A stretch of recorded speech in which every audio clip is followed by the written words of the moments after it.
A fist pounded against a steel gate, once, twice. Then a small hand slapping flat and desperate in the pouring rain. On the other side, a dozen men in leather turned toward the sound. Boots scraped gravel. Somebody killed the music inside. The pounding came again, weaker this time, and a voice cracked through the storm, a woman's voice, begging to be let in. She had an old man leaning on her shoulder. She had a dog at her feet with one eye and a limp, and she had no idea whose gate she was banging on. This was the Iron Saints clubhouse, and the man who walked out to meet her, the one they called Bear, was the last man in the county you wanted to wake up angry. What Bear did next made his own brothers go silent. What made Bear kneel? Stay with me on this one. Now let me back up and tell you how these two ended up at that gate, because it matters. It matters more than you know right now. Her name was Della Pruitt, 26 years old, though the last few years had put 10 more on her face. She'd been driving an old Ford pickup down a back road outside Coalinga when the engine coughed, sputtered, and died. Just quit on her right there in the dark, miles from anything with a light on. She turned the key. Nothing. She turned it again. Nothing but a click and the rain drumming on the roof. She hit the wheel with both hands and said a word she didn't usually say, and then she said sorry to nobody, because that was the kind of night it was. In the passenger seat sat her father, Walter. 71 years old, oxygen tube running under his nose, a man who used to fix engines like this one for a living and now couldn't walk 50 feet without stopping to breathe. He put his hand on the dash and said, "Pop the hood, girl, let me look." But they both knew he couldn't stand in that rain, not for 1 minute. It would put him flat on his back. He knew it too. He just hated being the reason they were stuck. You could see it eat at him. And in the narrow space behind the seat sat the third member of their little family, a German shepherd, missing his left eye, favoring his back leg, gray coming into his muzzle. His name was Deputy. He'd been Della's dog since she was a teenager, and he'd stood between her and more than one bad night. When the truck died, Deputy sat up and put his chin on Della's shoulder like he understood. Like he was saying, "All right, what's the plan? We'll figure it out. Here's the thing you need to know about Della. She was running, not from the law, from a man. Her husband, Cole Renner, had a temper that lived just under his skin and a circle of friends who were worse than he was. For 4 years she told herself it would get better. She told herself the black eye was the last one and the broken wrist was the last one. And the night he put her father's dog through a screen door was surely the last one. It never was. 3 days earlier, Della had packed 2 bags, grabbed her father, whistled for the dog, and left while Cole was gone. She had $400, a full tank, and a truck that until that night still ran. She was trying to reach her aunt's place up near Fresno. That was the whole plan. Just get to Fresno. Just put 100 miles and a locked door between her family and that man. So when the truck died in the dark and the storm came down like the sky had split open, Della did the only thing she could. She looked for a light. And through the trees, up a long gravel drive behind a chain-link fence, she saw one. A big metal building, windows glowing warm. She didn't see the motorcycles lined up out front, 20 of them, chrome shining. She didn't see the sign. She saw a light in the rain and a father who couldn't breathe, and she started walking. She got Walter under one arm. Deputy limped along on the other side, and she walked up that gravel drive in the pouring rain, mud sucking at her shoes, Walter stopping every dozen steps to catch a breath that wouldn't come easy until she reached a steel gate with a heavy chain on it. And she started to knock. She didn't have it in her to knock hard. She knocked the way a person knocks when they've already used up most of what they had. Now, let me tell you about the men inside. The Iron Saints were not a book club. They were a motorcycle club with a reputation that made grown men in that valley very careful about what they said out loud. Folks in Coalinga crossed the street when the Saints rode into town. Mothers pulled their kids a little closer. Store owners got quiet and polite. The club had history, some of it earned, Some of it just fear passed around town like a cold that everybody caught and nobody could name. And the man at the top of it was Roy Callahan. Everybody called him Bear, and once you saw him you understood why. 6'4", shoulders like a door frame, a gray beard down to his chest and a scar that ran from his left ear down under his collar. He'd done 2 tours in a war most of these men were too young to remember, come home wrong and found the only family that would have him back exactly the way he was. 20 years later, he ran the place. When Bear spoke, the room got quiet. When Bear stood up, everybody watched his hands. He was not a man who raised his voice. He never had to. That was the frightening part about him if you asked the men who loved him most. The quiet, so picture it. A dozen hard men, a warm room, a storm outside, cards on the table, a ball game nobody was watching, and a knocking at the gate.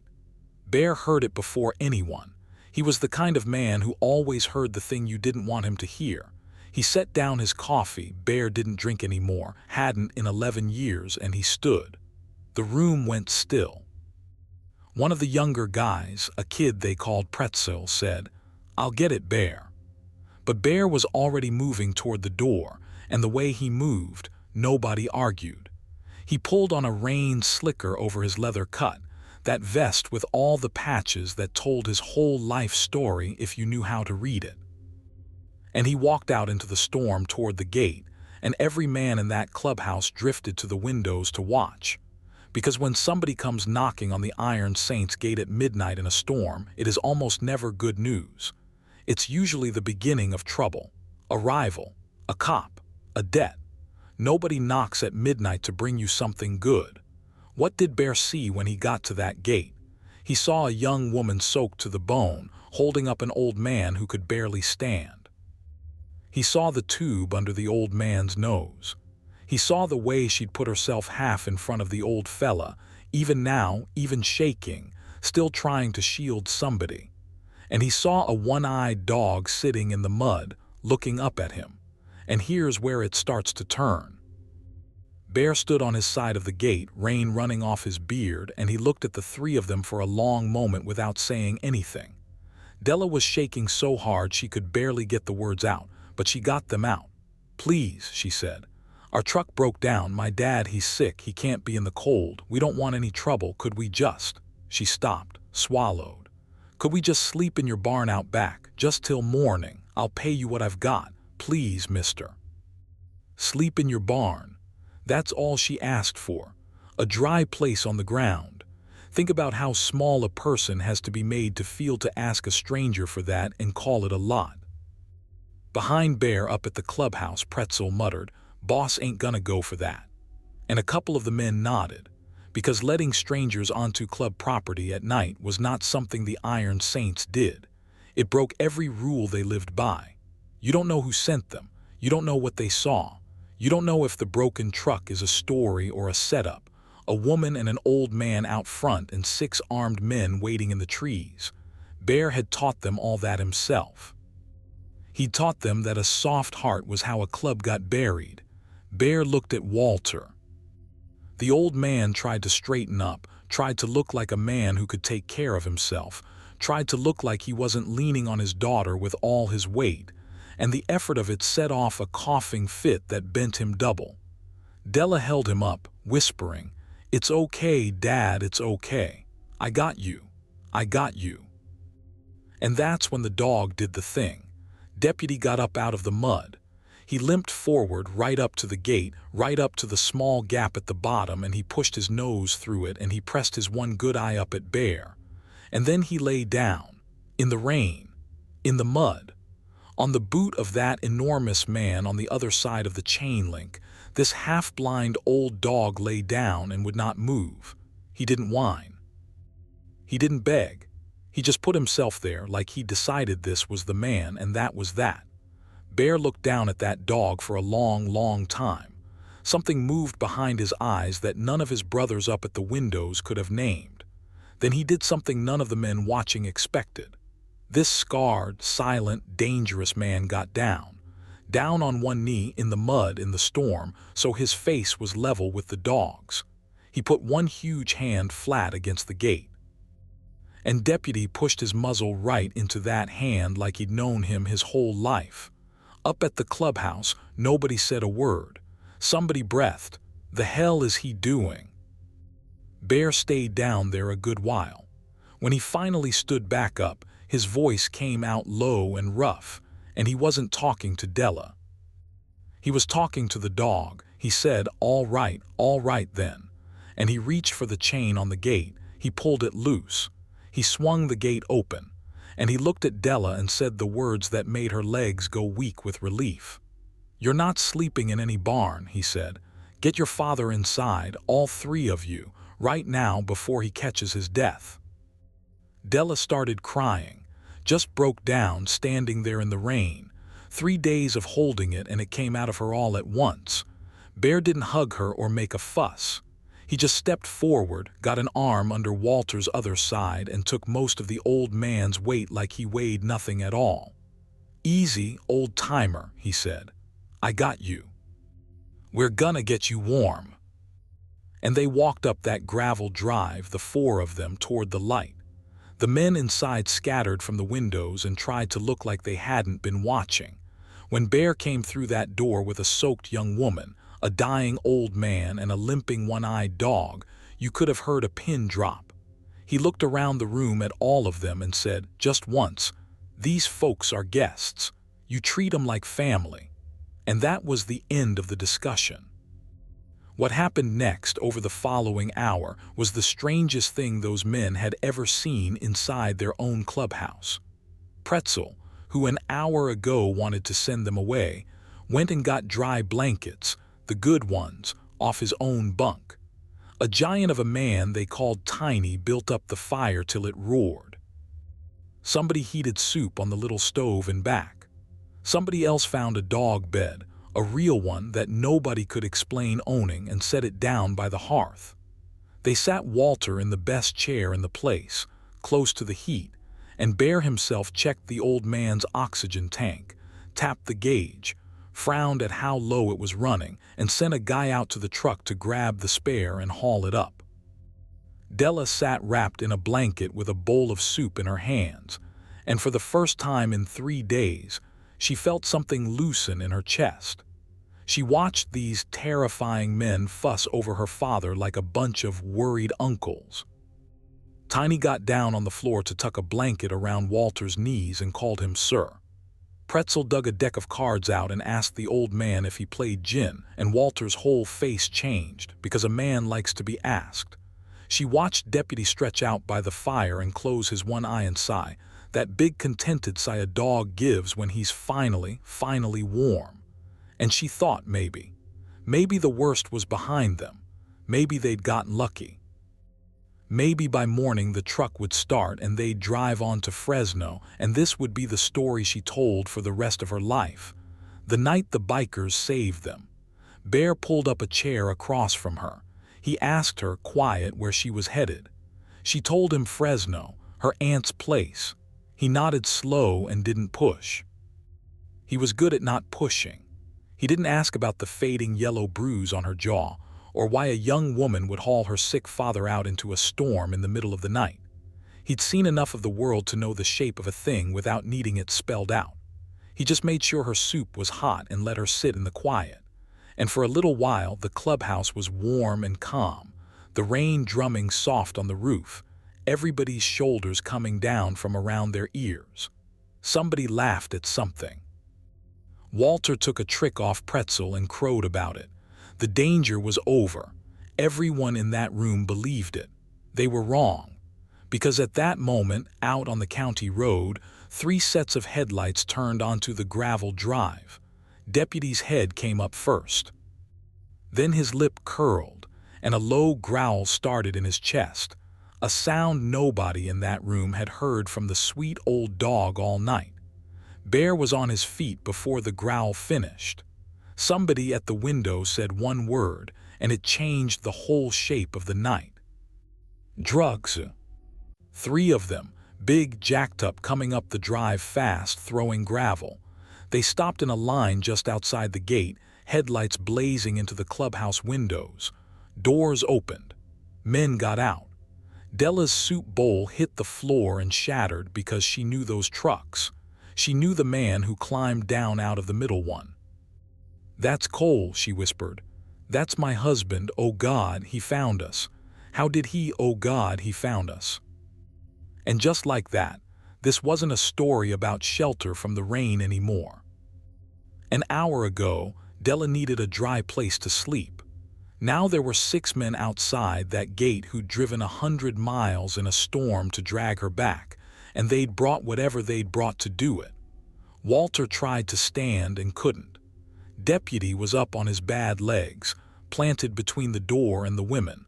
All his old fear turned to something harder. Della grabbed Bear's sleeve and the words tumbled out of her. Cole had connections. Cole had money. Cole had people at the county who owed him favors, cops and a judge and a lawyer or two. And if they didn't hand her over, he would burn every one of them down with paper and worse. "You don't want this," she said. "Please, I'll go. I'll just go with him. Don't let him hurt you people. This is my mess. This is mine. I brought it to your door." Bear looked out the window at the 6 men in the headlights. Then he looked down at Della's hand on his sleeve, the knuckles of it, the way it shook. And when he spoke, his voice had gone flat and cold in a way that made the hair stand up on the back of every neck in that room. "Nobody," he said, "is going anywhere. Now, before I tell you what Bear did out at that gate, let me say this. If this story's got its hooks in you already, do me a favor and hit that subscribe button. It genuinely helps these true-to-life stories reach more folks who need them. All right, back to it, because things are about to get loud." Cole Renner walked up to the gate like he owned it. He was a good-looking man, the kind of good-looking that's used to getting its way, and he had 5 men fanned out behind him. He grabbed the chain link with both hands and shook it and shouted into the light. "Della, I know you're in there. Get out here, we're going home."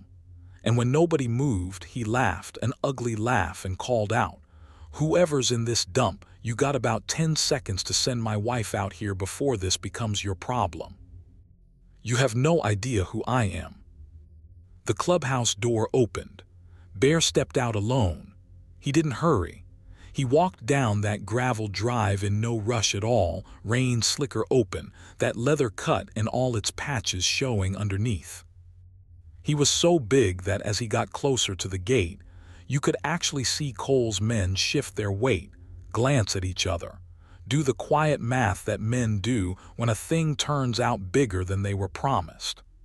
Bear stopped on his side of the chain link, folded his arms, and looked at Cole the way you'd look at a stain on your boot. "This is private property," Bear said. "You're on it, get gone." Cole puffed himself up. "That's my wife in there. That old man's my father-in-law. You're harboring my family. I'll have the sheriff out here in 20 minutes and every one of you thugs will spend the night in a cell. I know people in this county. I make one phone call and your whole world comes down." "Call him," Bear said. "I'll wait." That threw Cole for a second. He hadn't expected that. Men like Cole count on the fact that men like Bear don't want the law showing up, don't want lights and questions and a record getting pulled. It's the whole game. But Bear just stood there, arms crossed, rain running down his scarred face, patient as a stone, like a man who'd made that same call 100 times and never once been afraid of who answered. One of Cole's men leaned in and said something low, and Cole's face went a shade harder. "You know what?" Cole said. "Forget the sheriff." And his hand went behind his back under his jacket and came out with a pistol. He didn't point it, not yet. He just held it down at his side where the light caught it. "Open the gate," he said. "Send her out. Last time I asked nice." And here is the moment, friends. Here is the moment the whole night had been walking toward. Because behind Bear, the clubhouse door had opened again and his brothers had come out. All of them. Quiet, spreading out across the yard in the rain. A dozen iron saints, and some of them had brought things of their own from inside, tire irons and a bat and one long gun held low, and nobody said a word. 6 against 13 now, and the 6 were starting to understand the math. One of Cole's men had already stopped looking at Bear and started looking at the trucks behind him, measuring how many steps. But Bear lifted one hand and his men stopped where they were. This was his. He wanted it to be his. He stepped right up to the gate, close enough that only Cole could hear what he said next. And what he said was not a threat. That's what nobody expected. He reached up slow and he touched one of the patches on his leather cut, a small one over his heart, worn soft at the edges from 20 years of thumbs, a little embroidered patch with a date on it and 2 names. And he said, 11 years ago, a girl came knocking on a door in a storm just like this one, running from a man just like you, and the man behind that door decided it wasn't his problem, told her to move along, sent her back out into the rain. Bear's voice didn't rise. If anything, it got quieter, and somehow that was worse. She didn't make it to morning. Neither did the little one she was carrying. He tapped the patch again once. That girl was my daughter. And I have spent 11 years being the door that opens. So I'm going to tell you one time, and I want you to hear me. There is not enough money, not enough lawyers, and not enough bullets behind you to get that woman back through this gate. You will drive home tonight without her, or you will not drive home at all. You could have heard the rain on the leaves. That's how quiet it went. Cole's hand was still on the pistol, and for 1 second, one terrible second, everybody in that yard saw him think about it. His knuckles went white. Bear didn't move. Bear didn't even look at the gun. He looked Cole dead in the eyes, and there was nothing in Bear's face at all. No fear. No anger even. Just a man who had already made his peace with whatever came next, standing in front of a man who very much had not. That's the thing about a man with nothing left to lose facing a man with everything. It's not a fair fight, and Cole knew it. You could see the exact moment he knew it, the moment the whole picture of who he was in this world came apart in his hands. His hand came off the gun. He took a half step back. He tried to save face. This isn't over, you understand me, this isn't over, but his voice had lost all its bottom. One of his men was already backing toward the trucks, then another. Nobody wanted to be the last one standing there in the light, and then Deputy came out. That old one-eyed shepherd limped down the drive, past all the boots, and he came right up to the gate next to Bear, and he looked out at Cole, and he growled low and steady and full of everything that dog remembered. Because Deputy remembered Cole. Deputy had a leg that didn't work right and an eye he'd lost, and I'll let you guess where those came from. That was the screen door. That was one of the nights that finally sent Della running. Cole looked at that dog he'd crippled, and that dog looked back at him, unafraid, standing next to the biggest, calmest, most dangerous man he'd ever met in his life. And something in Cole Renner just broke. He got in his truck. All of them did.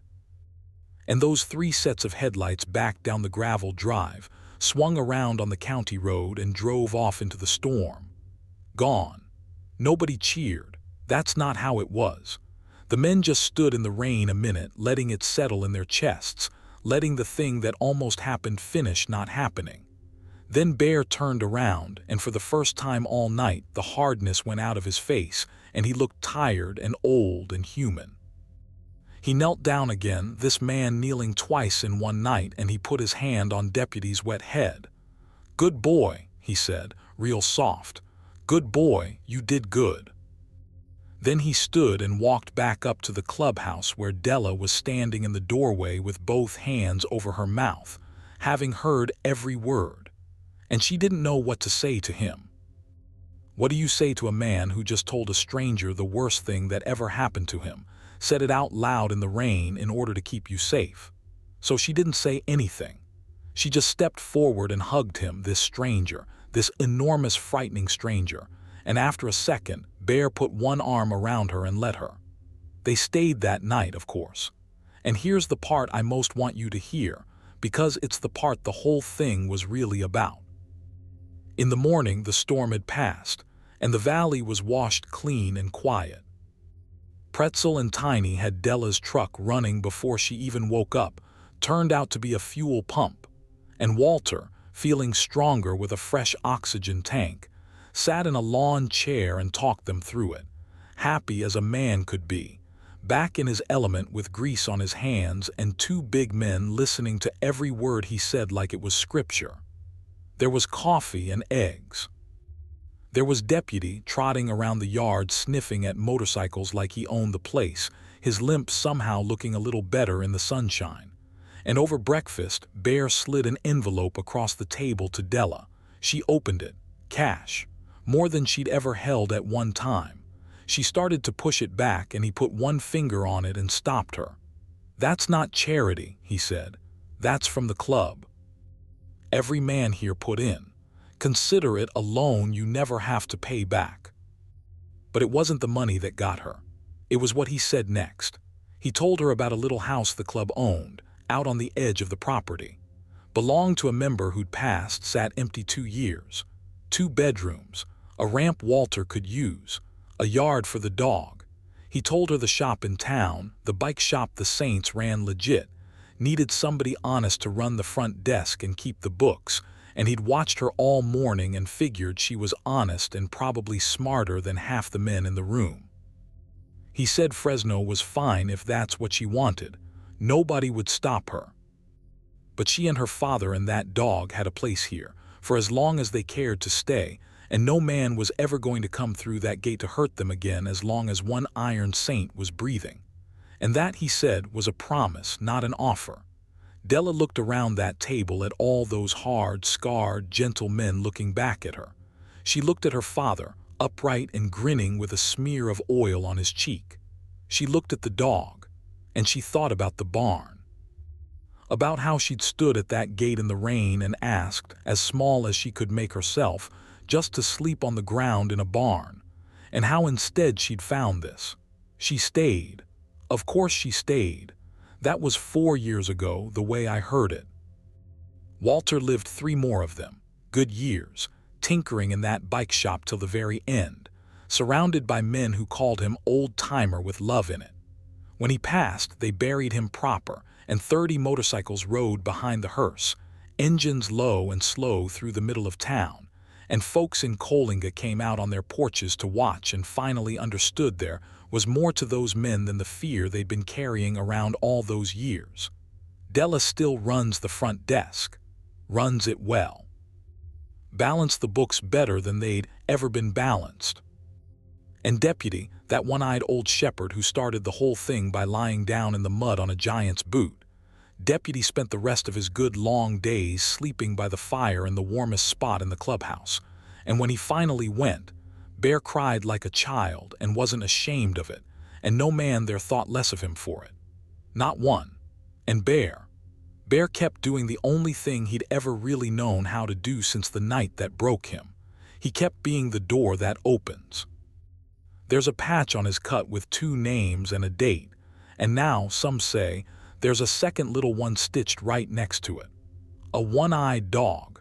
So the next time you see a group of rough-looking men and you feel that pull to cross the street, the next time you decide you already know what somebody is by the look of them, remember a rainy night outside Coalinga, and a woman who asked to sleep in a barn, and the scarred, silent, dangerous man who got down on one knee in the mud, opened the gate and said, "You're not sleeping in any barn."